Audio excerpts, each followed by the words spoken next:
Hello, ഇതാണ് നാൽപ്പാമരാതി വെളിച്ചെണ്ണ. ശരിക്കുള്ള പേര് നാൽപ്പാമരാതി കേര തൈലം എന്നാട്ടോ. നമ്മൾ എളുപ്പത്തിന് നാൽപ്പാമര വെളിച്ചെണ്ണ എന്നാണ് പറയുന്നത്. ഇത് നമ്മൾ ആയുർവേദത്തിൽ വൺ ഓഫ് ദി ബെസ്റ്റ് ആയിട്ട് നമ്മുടെ ഫേസിലെ പിഗ്മെൻറ്റേഷനും ടാനും നമ്മുടെ ഈവൻ ടോണൊക്കെ നിലനിർത്താൻ വേണ്ടിയിട്ട് ഏറ്റവും കൂടുതൽ യൂസ് ചെയ്യുന്ന ഒരു വെളിച്ചെണ്ണയാണ്. ഞാനും അതുപോലെ തന്നെ എളുപ്പമാണ്. നമ്മൾ കുളിക്കുന്നതിൻ്റെ ഒരു 20 മിനിറ്റ് മുന്നേ മുഖത്ത് നന്നായിട്ട് തേച്ച് പിടിപ്പിക്കുക. എന്നിട്ടൊരു 20 മിനിറ്റ് കഴിഞ്ഞ് കഴിഞ്ഞാൽ നമ്മൾ ചെറുപയർ പൊടിയോ കാരം കുറഞ്ഞ സോപ്പൊക്കെ ഉപയോഗിച്ചിട്ട് നന്നായിട്ട് കഴുകി കളയാം.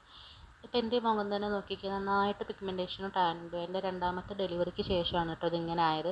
അപ്പോൾ ഞാൻ ഏറ്റവും കൂടുതൽ ഉപയോഗിക്കുന്നത് ഇപ്പോൾ ഈ നാൽപ്പാമര വെളിച്ചെണ്ണയാണ്. ഇതിൽ ഏറ്റവും കൂടുതൽ അടങ്ങിയിരിക്കുന്ന കണ്ടൻറ്റ് എന്ന് പറയുന്നത് കോക്കനട്ട് ഓയിലും സെസമി ഓയിലും ആണ്. ഇത് ഉപയോഗിച്ചാൽ എനിക്ക് കിട്ടിയ ഏറ്റവും നല്ലൊരു ഇതെന്ന് പറഞ്ഞാൽ നമ്മൾ സ്കിന്നൊന്ന് ബ്രീത്ത് ചെയ്യുന്ന പോലെ തോന്നും, നന്നായിട്ട് ഹൈഡ്രേഷൻ ആവും. ഇത് നമുക്ക് വലിയവർക്ക് മാത്രമല്ല, എൻ്റെ മൂത്ത മോനാണ്, അവന് ഞാൻ ഇത് തന്നെയാണ് ഉപയോഗിക്കൽ. ഇപ്പം ആൾ നമ്മളെപ്പോലെ തന്നെ നന്നായിട്ട് എൻജോയ് ചെയ്തിട്ടാട്ടോ ഇതൊക്കെ ഉപയോഗിക്കുന്നത്. ഇപ്പം എൻ്റെ ഫേസിൽ ഒന്നും മാറ്റം കണ്ടില്ല. ഇത് ഞാനിപ്പോൾ ഉപയോഗിച്ചിട്ട് ഒരാഴ്ച ആയിട്ടുണ്ട്. നന്നായിട്ട് പിഗ്മെൻറ്റേഷൻ കുറയും. നമ്മൾ ഈ ടാനൊക്കെ അടിച്ചാൽ ഇത് യൂസ് ചെയ്താൽ മതി കേട്ടോ. ഇത് മാത്രമല്ല, ഈ ഓയിലിൻ്റെ ഉപയോഗങ്ങൾ ഒരുപാടുണ്ട് കേട്ടോ. അപ്പോൾ വീഡിയോ ഇഷ്ടപ്പെട്ട എല്ലാവരും ഒന്ന് ലൈക്ക് ചെയ്യുക.